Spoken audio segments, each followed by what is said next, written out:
তো গাইস এখন বাজে প্রায় 4টা বিকাল। তো আমি গেতেছি ডালু। এই যে দেখেন, এই যে ডালু আর 27 কিলোমিটার আছে। তো আমার এই অবস্থা দেখতেছেন, বাইক চালিয়ে গেতেছি ডালু।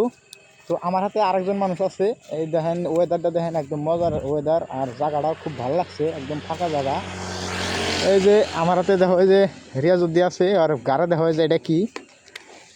তো বহুত জনে ভাববো যে এটা কারণে কি, এটা হলো একটা গিজার।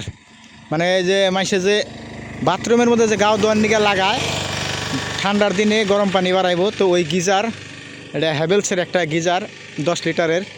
তো আমরা এই 10 লিটারের গিজারটা নিয়ে এবং বাইক নিয়ে গেতাইছি ডালুর মধ্যে একটা গাড়োর বাড়তে এটা লাগান লাগে। সামনে এসে বড়দিন, তো এই বড়দিনের মানে গাড়োটা গিজার লাগাইবো, আরও অন্য অন্য কাম করবো পাইপের।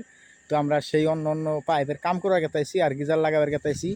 তো বহুত জনে এখন কইতে পারে কেরে ইউটিউবে ভিডিও বানায়, আবার ফেসবুকে ভিডিও বানায়, আবার এই যে দেখা যায় যে গিজারের কাম করে বা বাথরুমের কাম করে কিংবা পানির পাইপের কাম করে। তো পানির পাইপেও কাম করি, গরিব মানুষ যেটা পাই ওটাই আর কি করি।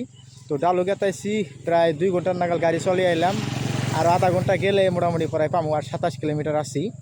তো 27 কিলোমিটার আছে। এই যে দেখেন গাড়িটারে নিয়ে আসি, আমি জেনে যাই গাড়ি নিয়ে যাই আর কি। গুয়াহাটি, ধুবড়ি, বরপেটা, বঙ্গাইগাঁও জেনে যাই আমি গাড়ি নিয়ে যাই। তো ভিডিওটা অল্প শেয়ার করে দিবেন সবাই, আর সাপোর্ট করবেন অল্প সবাই।